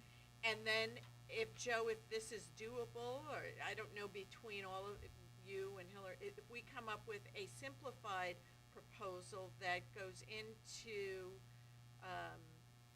how to lift it, but still have some, flexibility, but also not kind of run amok, How to right? lift it without opening the floodgates. Exactly. And causing confusion within the community. And recognizing, and again, this becomes a communication issue about,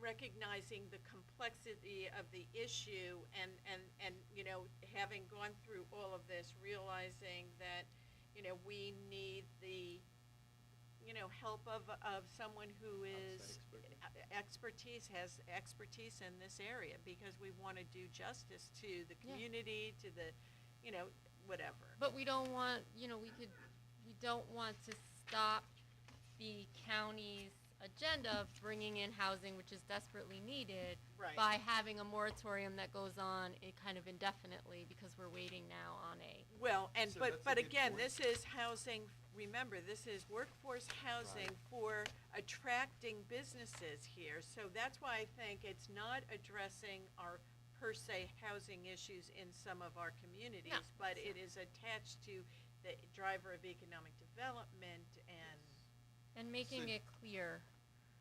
yeah. Yeah. So Joe, to your last comment, I was going to say something simply that if it's not tied close to the mission, at this point in my mind, it's my opinion only, I would not be too keen on taking it as a one-off or a deviated project. And I think that's if smart. it's simply and this is an example, if it's simply an apartment complex, commercial, that would not tie directly to our mission. Would you agree with that at this point?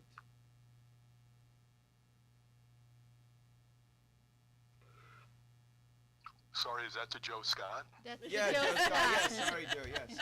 Basically That is to saying Joe that if it's Scott. not related to a project, the housing is not related to the project, it's an independent apartment complex, let's say, which is a commercial thing, but that would be simply housing, that is not close to our mission.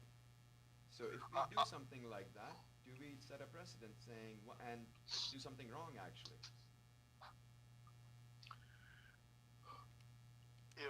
If you got an application for an 80 unit facility in downtown Kingston, I don't see how the IDA couldn't approve that from whether it was market, workforce, low income. Maybe, because of the housing distress experienced Well- today in Kingston. While not being because tied to a project, you're saying? Because there's such a need for housing, and housing has such an impact on all the other economics in Ulster County. Well, and I get that, to the point of, you know, some of our hospitality, Yeah. restaurants, et cetera, can't hire people because, Like, no one can live here. Yeah. Would it be fair, though, to ask these projects I'm to gonna run show down just 'cause that? I need Yes, to. please. Absolutely, we would get a consultant's Yeah. report showing that. So we're Yeah. making sure that if we lift the moratorium and we wait for more information. Joe, I'd like to interrupt. Oh, yes, Can sorry. we take a 5-minute break, and Lynn has to feed the Lynn meter. has to feed the meter, so she doesn't miss any discussion? Sure, if you could make it 7 minutes, because I need to go, I need a biology break, and I also have Please a partner do. who's waiting for me. Absolutely. Okay. Okay, very good. All right. Thank you. Bye. So, do we have like a break? Do we pause or do we just keep running? Well, we don't have an adjournment, so Okay. So we'll keep running, it's okay. So we can run. Yeah, Yeah. that's fine. We'll just not talk. run for a moment. Okay. Sounds like a plan. I'm gonna turn my mic off in case, you know. I'll step out too.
Yeah. So Joe, I think, unless there is anything else that we need to add, I think we have what Two we should be doing. alternatives. Yes, there we go. And the first one, Right. which we just went through, is Right. much more complex. And Yeah. we can present all of this to the board through you, Joe, on Right, Wednesday, well- to go well, if- over, sorry, go ahead. No, if I can interrupt, there's Yes. actually, there were three alternatives. One is the matrix, which is complicated. The second is the low income set aside. And the third was a simple one where I said market rate housing gets the least amount of benefit. What did I say for the second one? Senior housing gets the next level, and workforce housing gets the most benefit. Mhm. And then low income housing still gets the 10%. So the last Tab. it's tab 5 is fall out of bed easy. The only complication there is coming up with reasonable definitions as to what constitutes Okay. workforce housing, Yeah. senior housing, and low income housing. And that, like I said, is easy. You know, it's because you've got fixed abatement schedules. So it's really, it's not complicated. But, so sorry to interrupt, but I just want to make sure you got the full picture. The last tab is something that we can talk about at your convenience. It adds a whole nother level of complexity that you may or may not be interested in. But I wanted to make sure that you at least saw it. It was something that Kostub and I talked about when he and I were doing kind of like a summary earlier on this. So yeah, sorry to interrupt. Back to you. Back That, to you. no, just so, the last tab, I'm 6. just, Tab 6. Yep. yeah, and this,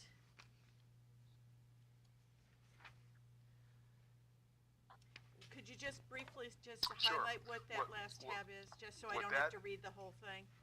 Yep, that's okay. I will What- later, but just give me Yep. the, Right, what tab 6 is, it demonstrates for one of our IDA clients that has an extensive housing policy, extensive housing set of projects, is that they were concerned that, look, suppose we are incredibly successful and our municipality takes off and tax rates actually drop because there's investment from other private sectors and everything goes the way we want it to go. Well, they didn't want the project applicant on a long-term, a 30-year pilot to continue to benefit from that abatement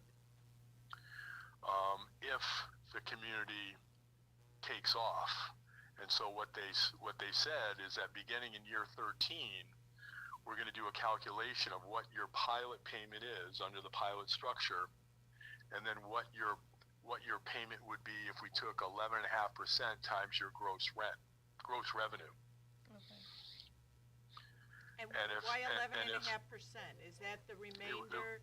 Is that No, just- it was a number that they determined based on the discussions with their consultant as to a reasonable amount that they would have to pay in real property taxes. So essentially, why have an abatement in place or structure in place if it's not incrementally incentivizing the community any longer? So it's like they no Right. longer have a but-for need There's no because need, they're, Exactly, they that's just right. pay their own Because- tax bill. Because Right, tax that's right. bills have regulated. Okay. Okay. That's right. Makes Why sense. not That's right. move it after Got the it, fact? yeah, this if, is- if that's the case. And got it. taxes have lowered, that's the case. correct? If that's the case, Yeah. Okay. right. Which So is, with that- which is an even bigger incentive to, to support a community Yeah. and longer term, which I sometimes Should not be think, reliant on it. yeah. Yeah, no, I that like makes it. sense. I do I too. like it. That was smart. But again, I think each of these tabs represents a layer of complexity that I think even as a board, we should have a little workshop that talks about what are the things that we, because we can put things together as a governance committee, but I think it would be beneficial to have I even was gonna say the word session, but workshop is better. a workshop Yes. that just talks about Informs the everybody. baseline fundamentals of what do we stand for on housing, and what does it mean? And that we have a robust debate and then build a policy and a structure around the outcome of that workshop. Pre and post Yeah. conversations. Joe, does that make sense to you? It does, with the exception that I would really recommend that, given, I think all these questions and these comments are very good. I think my concern for you all is that you show, quote, progress in the, on the subject. And this IDA has done a tremendous amount of work internally in terms of discussing the issue.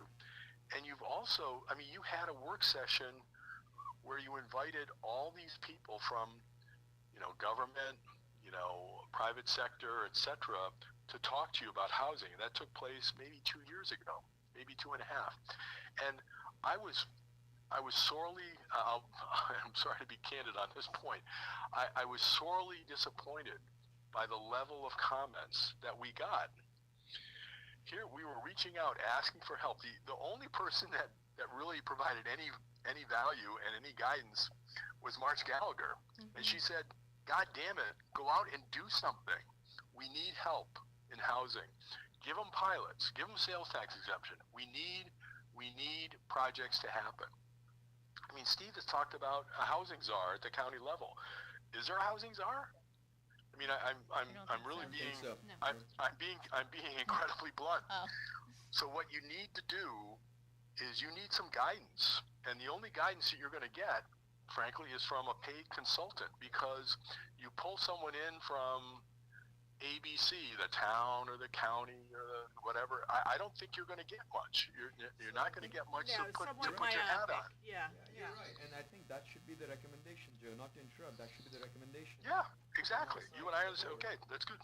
I'm good with that. And last thing I was going to request on that point, if you have any suggestions on consultants that have been used, we don't have any not finalized, but it'll be good to know who those could be and if there are any.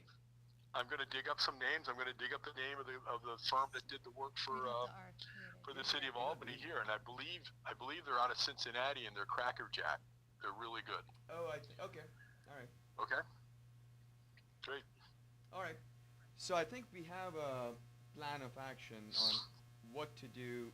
Short how to term present and short term. a longer term. That's right. But again, it's highlighting these elements, which really lays out the complexity of the Yes. issue. And We're not going to fix it tomorrow, but we still have an opportunity to do some things. Yes, we could. I think we all would love to, but yes, Yeah. we cannot.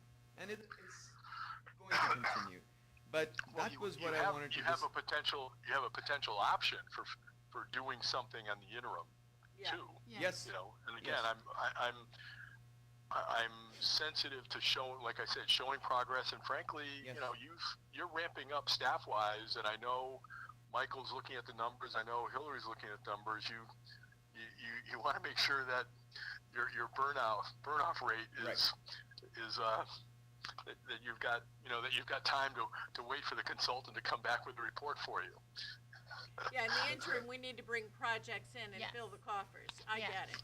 That's Can you It's very blunt way to put it, but yes. outline sensitive. something for Wednesday? I don't know, between you and Hillary and Lisa, can we get this modified option out about lifting and what it would look like? The moratorium. Yeah, Yeah. because I don't think what is in place is enough. I think Correct. we need a little tweaking of But that. the only concern, Joe, that I would have, to Lynn's point, would be if we lift the moratorium and change actual language, then we need to publicly put that out and get the 30 days and all that. notification. The Yeah, but notification. it's just the approval of the board to seek, maybe it's not finalizing the plan, but seeking input to finalize in December. So You're talking about notification to towns and cities. I am talking about if we, and correct me if I'm wrong, if we say to the board, we feel there's a lot of more work that needs to be done, blah, blah, blah, we need a consultant. Here's an interim So action. interim, we want to lift the moratorium with the caveat that we are only going to incentivize projects that can show their direct tie to our mission. And you want language specific to how we're going to do that? Is that? I think I think that we still have to make some of the edits on the policy side. I don't think so. I don't think so. No? I don't know. Not if we're going to tie it to the mission, because the policy is pretty. If we keep, The pol- go ahead, Joe, sorry. I think if you lift the moratorium and a market rate housing project comes in Yep. the next day, you can do that project if you get the consent of the county, the school, Yeah. and, You don't and the do city, override. or if you decide not to get their consent. Right. But we could just be very, very conservative on projects that really start to kind of, in that mission creep scope. And then with respect to the pilot structure, you say, well, you got to give us a consultant, or you got to pay for a consultant, so that we look, what do you want from a pilot? And they'll say whatever they're going to say. And then, I'm having heart palpitations on this, because I really feel like which is what Mike wanted to do, and I'm really not comfortable with, is opening the floodgates. And to me, without any adjustments to what we already have communicated in the whole policy discussion, getting incorporated into lifting the moratorium with these additions to the policy, even if it means waiting another month to get it out to everybody to say, here's what we're doing, I don't know if that's required. I just feel that just lifting the moratorium is, it puts a lot of onus, and it's going to create no guardrails. Because I didn't think that policy had guardrails in the first place, and we need guardrails. And some of the things we talked about today are part of the, just making some clarifications, in the language. The only thing I'm thinking that I just worry for you guys as a board, this is my own personal opinion, is if we start to kind of lift the moratorium with modifications, and then we go out and get a consultant, are we just really pushing out a housing policy? Because, you're looking at just so much more time before that's created, and then if you lose steam on that, because you kind of have a moratorium with caveats that everyone's comfortable enough with, do you then lose steam on ever really sitting down and tackling the housing policy? That would be my own, this is just me, that would be my concern. I totally get that, but here's my concern. You put it out the way it exists now, and to me, it is wide open. I would agree, but I would have to say, I've only been here 2 months, and I'm not seeing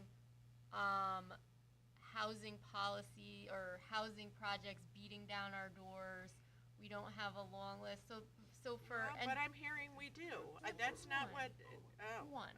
No. Okay, so that's a new piece of information. I've seen one come through a pre-approval state. In the pre.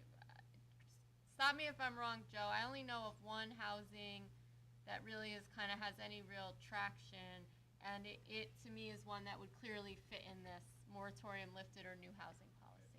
Okay. It's very much tied to. yeah, I think if we're talking about the same one, it's at Yeah. Barrel Lofts, Yeah. right? Yeah, yeah. It's just it's I think people are going to be pretty comfortable with that Yeah. project. So Joe, just to clarify, Mixed I use. remember from the last conversation, there were potential 4 projects. Out of the 4, only one is housing related, which is close to the mission. Is that the idea then? Well, look, it is Monday. I mean, we could put this off till December, right? Yeah, but Well, I'm I not think looking. they want an update and some movement at I- least. For Well, I we could think- we could I certainly think do it. I think some language. I mean, when we say it meets our mission, are we talking about the policy as it exists today, the purpose? I want to make sure we're talking about the same thing, because I want to go back and take a look at everything So again. the mission is the UCIDA mission, Joe, right? And the purpose we are talking about, which is on Is page the number housing, 2, yeah. housing policy.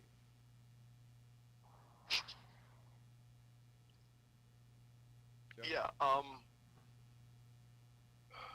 The mission. The mission is certainly the IDA mission. Yes, what's printed on the bottom of the agenda, Yeah. right? And I guess I'm trying to understand what the problem is with respect to the lifting the moratorium. Under your existing policy, if you lift the moratorium, you could do the barrel loft Yep. either one of two ways. You could say, barrel loft, go get the school, the county, and the city's approval, and come back to us. And when you do that, also get approval on a pilot. Or under our existing housing policy, without the, as lifted, we could do the barrel loft project without local approvals, and we could also do a deviation of a pilot agreement without local approvals, because our UTEP allows us to not have to go, if we so determine, to go to the local jurisdictions. And our argument for not going to the local jurisdictions for barrel loft would be, we got a consultant's report saying that they need the pilot agreement at this level in order to do the project with this level of rate of return, and the rate of return is within the range of what a normal non-profiteering developer would need in order to do a project. Again, I'm not pushing. What I'm trying to do is give you options. Yeah. We could certainly put everything on hold, and who knows? I don't know how quickly Barrel Loft wants to move. And we still would have to vote on it as well. Yeah. You have to vote on the moratorium, and you have to vote on Barrel Loft. Absolutely. If you decide to accept the application. So is there anything, I think, in the arbitrary and capricious clause that if we lifted the moratorium and we were very conservative to our outs, and when we use them, if we just take a conservative approach on that, could someone sue us for being arbitrary and Right. capricious on that? Leave us open. Well, what I would do is I would have, an extensive resolution making all these findings as to why we're doing what we're doing. I mean, if we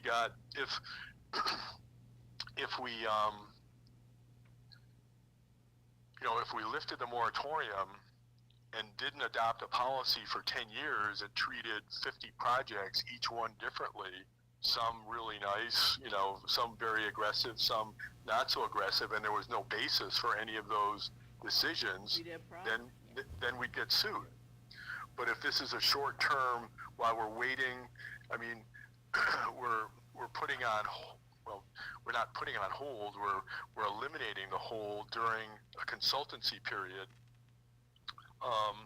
to accommodate the timing of projects that may be coming to fruition at this point. Right. And in parallel, considering other things for the projected new housing policy, if you may, is that what the resolution would be like? Yeah, we would say that we're eliminating the moratorium, but with the idea that we're hiring a consultant and we're going to have more guidance delivered to us on finalizing our policies. But in the meantime, we're going to rely on our existing policies with respect to housing. To keep moving on. To keep moving on, correct. I'll think about it too. Now, what do you, I mean, again, we've thrown a lot at each other here. What do you need for Wednesday? Do you need just an explanation of tabs 1 through 6? Or do you need an explanation of tabs 1 through 6 plus a resolution eliminating the moratorium? It might be easier, and from an optics standpoint, how's that? I mean, I think you all are sensitive to the optics of this. Yep. Why don't we have an update on Wednesday, and then consider lifting the moratorium at the December meeting? Yeah, because I would like to see I would, language. yeah, I was gonna say. To me, that's my biggest concern. I'm okay with kind of laying out what we've kind of come to based on some really good conversation on this. And really the complexities and ensuring we're doing something that's gonna add value. But lifting the moratorium at the same time without having any language to look at, and what are we lifting and what are we saying, it gives me We a also little may pause. not get a consensus on the vote, which Yeah. I don't think would be. Good. Yeah, no, I think in that way, right, and I'm actually very concerned about the optics. Yes. I think we do an update on Wednesday, Okay. and I think we should consider, you know, the tough question there is whether we do an executive session or an open session. I'd say because- open. I think it's always We're better. leaning to transparency on this process. It's I important. think let's keep it in the. And- Particularly because of the complexity Right. of the issues and the fact that we're trying to balance multiple needs in a way, and never having done this before. This is Yeah. not something we can go to 20 other agencies and say, how did you guys do this? People are still figuring it out. And people have to be My- able my- to say that, hey, they told us everything. Mhm. Yeah, and my advice then would be, I wouldn't distribute this memo, because what That my was the next concern question. is, Okay. my concern is if that memo is distributed, it's going to be on the front page of the Freeman, Yeah, okay, and then you're going to be locked into whatever the Freeman thinks, Right.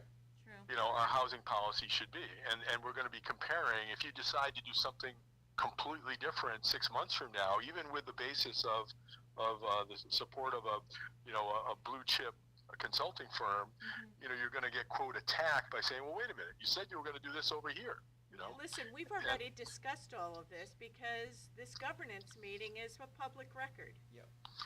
Right, but the document hasn't been distributed. Right. No, I I, mean, like we've your talked- suggestion. It's still a Joe. working Yeah, it's a document. working document. It's Yeah, a draft. And what it does- it's what it- attorney-client privilege. Right. And It's it attorney-client- highlighted the complexity of the issues that I think we all realize at this juncture we need help in navigating. Okay. Right, And right. then, so on just kind of getting Yes. down the nuts. So on Wednesday, is that update coming from you, Civic Governance, coming from Joe? I Because we're would not say gonna I can. distribute this, so. No, we're Yeah. not going to distribute this. It should be coming from Joe. I can set it Tee up. it up? Yes, I can Okay. tee it up. with Yeah, Joe. you tee it up, Chair. is- Yes, you Okay. should It chair is it. a You should- council. who And should we can deliver. all comment on Yes, it we have throughout discussed the, it. after Joe gives the update. Yeah. And that, the course of action we recommend at this juncture is to review the current policy, consider lifting the moratorium Yep. with maybe potentially a minor adjustment here or there to get things moving. Correct. All right, and then, Joe, just from a legal, do we give notice to all the taxing jurisdictions that we're, going to be voting on lifting the Lifting. moratorium? We'll talk about that for the Yeah. December meeting. Okay, Yep. All right, I've got. All right. all right, thank you. We're gonna. Thank you, Joe. And if I need anything, I'll call you. I don't think so, but we would like to adjourn the meeting. Can I have a motion to? Yeah, Please Joe, go ahead. I really thank you, because this is, this kind of put into actual black and white my concerns that I maybe have not been very good at articulating over the last several months. But thank you for putting the effort here, because I think this was a valuable document. Yes. Well, thank you, and you should thank Hillary and Costu and Mike for directing me in a friendly way. To get it done. Well, thank There- everybody. See, that's the difference where Lynn is saying thanks to you because we simply directed you. You did all the So, work. But that aside, I would like to call the meeting to adjourn. If I could have a motion, I'll make And- the motion. I'll second. All in favor? Aye. All right.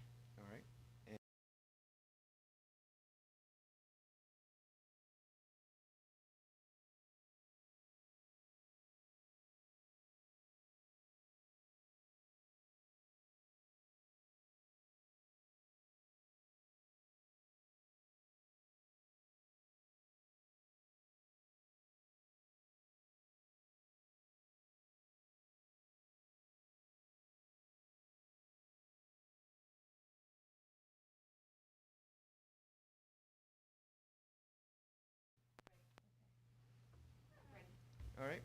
It's November 13, 2023, 2:16 p.m. I'd like to call to order the meeting for Ulster County Capital Resource Corporation. Roll call. Costa Bahal present. Lynn Archer. Here. Here. Diane Anyon, absent with notice. We can approve the meetings if I have a motion. I approve the minutes of the last meeting. Same here. Public comment, we don't have any. We don't need an executive session. For old business, let's reflect what we discussed in the UCIDA meeting. Any new business? None? None. May I call? I make for a motion adjourn? to adjourn. Agreed. Second, All in favor? all in favor? Aye. Aye. Thank you.